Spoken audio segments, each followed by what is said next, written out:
I am a Hindu, a mad Hindu.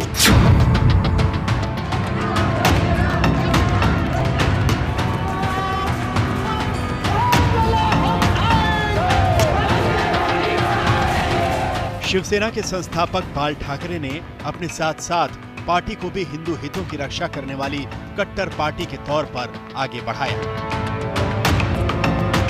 इसका सबसे बड़ा सबूत बाला साहब ठाकरे का वो बयान है जो उन्होंने उस वक्त दिया था जब अयोध्या में बाबरी ढांचा ढहाया गया था। जब वीएचपी बीजेपी के नेता, जिसमें यूपी के तत्कालीन मुख्यमंत्री कल्याण सिंह भी शामिल थे, वो बीजेपी सदस्यों के शामिल होने से इनकार कर दिया करते थे, तब बाल ठाकरे सीना ठोक कर कह रहे थे, हाँ, हमने ही तोड़ी बाबरी, हमने मिटाया कलंक।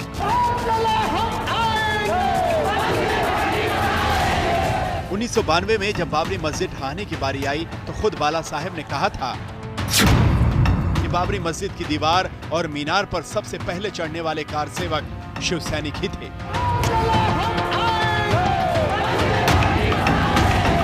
ऐसा कहा जाता है कि सबसे पहले शिव सैनिक ही उसके गुंबद पर सवार हुए और फिर उसके बाद बाकी कार सेवकों में जोश आ गया।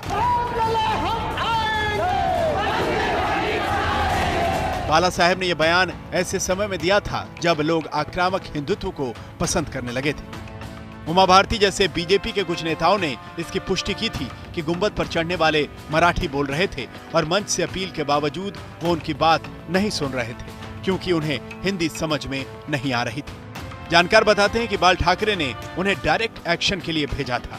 कोई साजिश नहीं थी, सब कुछ खुल्लम खुल्ला था। साजिश तो तब होगी जब मन में कुछ और हो, बाहर कुछ और हो। बाला साहब ठाकरे ने कहा था कि ढांचा ढहाए जाने के दौरान कुछ शिव सैनिकों की मौत हो गई थी और उन्हें उन पर गर्व है। उस वक्त अशोक सिंघल जैसे वीएचपी के नेता ने कहा था कि बाला साहब में साहस नहीं था, इस वजह से वो 1992 में अयोध्या नहीं आए। इस पर बाला साहब ने पार्टी के मुखपत्र सामना में कहा था, राम मंदिर के लिए आंदोलन सभी हिंदुओं का आंदोलन है। मैंने कहा कि सारी हिंदू पार्टियां और संगठन अपने बैनर किनारे रख दें और एक भगवा झंडे के तले इसके लिए एकजुट हो जाएं।